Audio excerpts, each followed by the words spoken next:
नमस्कार, आप सभी का स्वागत है। आज हम क्लास 10th का चैप्टर पोलिनोमियल्स के कुछ महत्वपूर्ण एग्जाम्पल डिस्कस करेंगे जो कि एग्जामिनेशन के पॉइंट ऑफ व्यू से बहुत महत्वपूर्ण हो सकते हैं। तो अगर आप हमारे चैनल पर पहली बार विजिट कर रहे हैं तो हमारे चैनल विद्यार्थी बंधु को सब्सक्राइब कर लें, साथ ही बेल आइकन को भी दबा लें ताकि नई आने वाली अपडेट आप तक सबसे पहले पहुंचे। तो चलिए वीडियो को स्टार्ट करते हैं।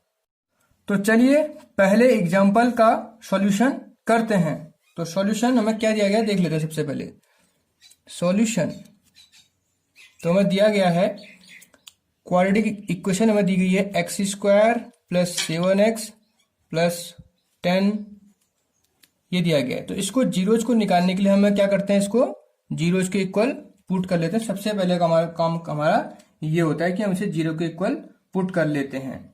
अब हम क्या करेंगे, नाउ कंपेयरिंग विद जनरल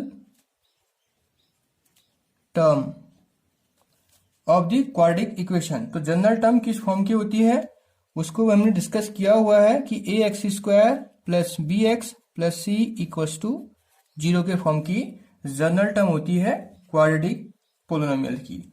तो यहां पर आपको क्या मिल रहा है, देखिए यहां पर एक्स स्क्वायर का कोएफिशिएंट क्या है 1, यानी कि आपको ए का वैल्यू मिल जा रहा है यहां से 1 और बी की वैल्यू मिल जा रही है आपको 7 और इसी प्रकार जो सी है उसकी वैल्यू मिल जा रही है आपको 10। तो देखिए आपने बहुत आसानी से दिए गए क्वाड्रेटिक इक्वेशन को जनरल टर्म की इक्वेशन के साथ कंपेयर कर दिया है। ठीक है ना। अब जो हमारा नेक्स्ट टारगेट होगा वो हम क्या करेंगे, सबसे पहला हमारा जो टारगेट होगा हम ए और सी को मल्टीप्लाई करेंगे, यानी कि 1 इंटू 10 इक्वल्स टू आपका 10 ही आएगा कि क्या 1 से किसी भी नंबर को मल्टीप्लाई करेंगे तो उतना ही आता है। और दूसरा टारगेट ये होगा जो बी नंबर है हमारा 7, उसको हमें ऐसे दो नंबर्स के फॉर्म में लिखना होगा जिनको ऐड करने से 7 आ जाए और उनको मल्टीप्लाई करने से कितना आए 10 आए, यानी कि ऐसे दो ही नंबर पॉसिबल हैं 2 और 5, वो भी +2 और +5। जब हम इन्हें ऐड करेंगे तो कितना आएगा 7 आ जाएगा और 2 और 5 को हम मल्टीप्लाई कर देंगे तो कितना आ जाएगा आपका 10 भी आ जाएगा।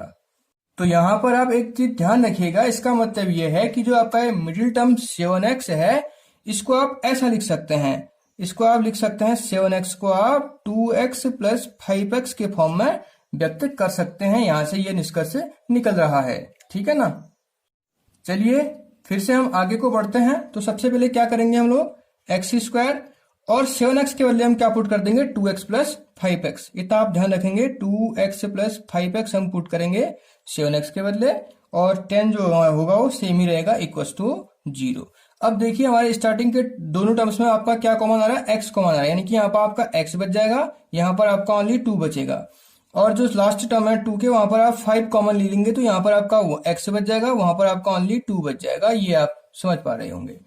अब देखिए x प्लस 2 जो दोनों में कॉमन आ रहा है तो इसे कॉमन ले लीजिए, x प्लस 2 वहां यहाँ x बच जाएगा, वहां 5 बच जाएगा, यानी कि x plus 2 into x plus 5।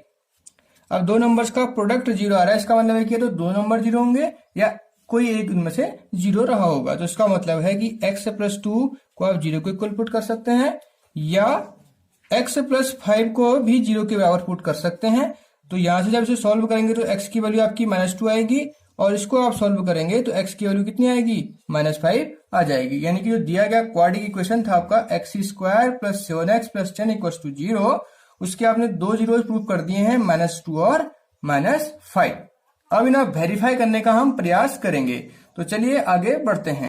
तो इन जीरोज को वेरीफाई करने के लिए आपको इस रिलेशन को याद रखना होगा कि अगर आपके पास general quadratic equation a x square plus b x plus c equals to 0 होता है और आप मान लेते हैं सपोज अल्फा और बीटा उसके दो जीरोज हैं, तो अल्फा और बीटा का एडिशन या सम जो आएगा वो -b/a के रूप में आता है, यानी कि b यहाँ पर x का कोएफिशिएंट होता है और a एक्स स्क्वायर का कोएफिशिएंट होता है। साथ ही उनका product alpha into beta c/a के फॉर्म में आता है प्लस का, यानी कि c यहाँ पर जो कांस्टेंट टर्म होता है और a यहाँ पर फिर से एक्स स्क्वायर का कोएफिशिएंट होता है। यानी कि आपको इन दो रिलेशंस को याद करना बहुत आवश्यक रहेगा। तो जब आप अल्फा प्लस बीटा करेंगे यानी कि अल्फा और बीटा को ऐड करेंगे, सपोज आप इसको अल्फा मान लीजिए और इसको बीटा मान लीजिए, यानी कि आपका अल्फा कितना है -2 और बीटा आपका है -5। जब इसे आप ऐड करेंगे कितना आएगा आपका, ये आएगा -2 -5 यानी कि -7 आएगा। और अगर उसे निकालेंगे आप क्या आएगा वो -b/a। तो देखिए जब आपने कंपेयर किया था शुरुआत में तो a की वैल्यू कितनी थी आपकी 1, b की 7 और c की +10। तो यहाँ पर आप निकाल सकते हैं बहुत आसानी से। अल्फा प्लस बीटा को -b/, क्या लिखते हैं, a लिखते हैं ना हम लोग, यानी कि माइनस और b की वैल्यू 7 और a का वैल्यू कितना है 1।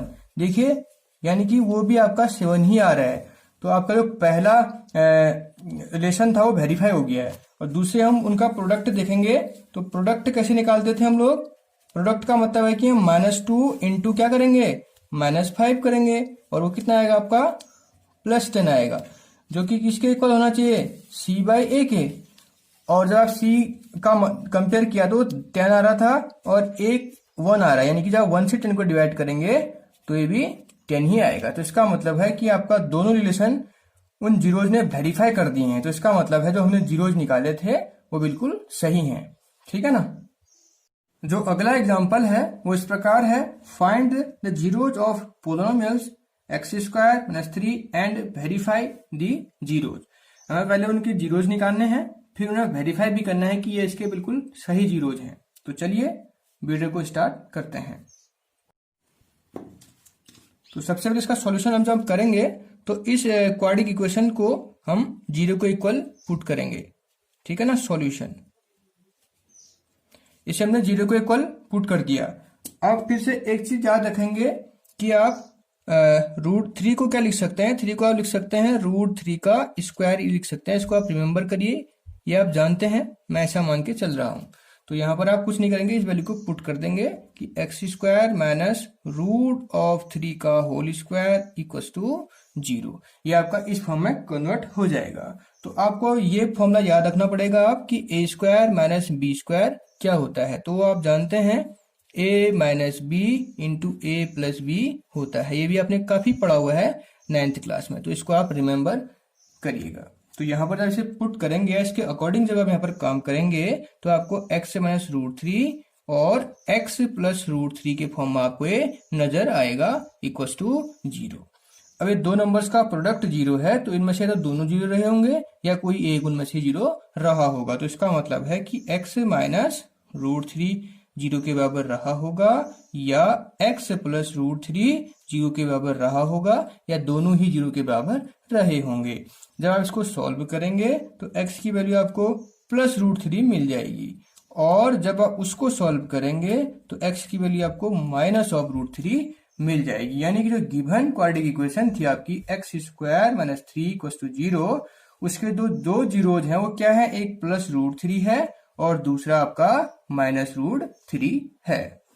चलिए अब हम जो हमने जीरोज निकाले हैं उनको वेरीफाई करने का प्रयास करते हैं। तो सबसे पहले हम क्या कर लेंगे, सपोज इसको हम अल्फा मानेंगे, let alpha equals to +√3 and beta equals to -√3। तो मैंने जो हमने पहला एग्जांपल डिस्कस किया था उसमें मैंने आपको एक लेसन बताया था कि आप इस लेसन को अवश्य याद आप रखेंगे कि आपके पास अगर ax² + bx + c = 0 क्या होती है, जनरल टर्म होती है क्वाड्रेटिक पोलिनोमियल की, और आप मान लें कि अल्फा और बीटा इसके दो जीरोज हैं तो इनका जो सम होता है -b/a और इनका जो प्रोडक्ट होता है c/a के फॉर्म में डिनोट किया जाता है, जहां पर a b c इस क्वाड्रेटिक इक्वेशंस के कोफिशिएंट होते हैं रेस्पेक्टिवली।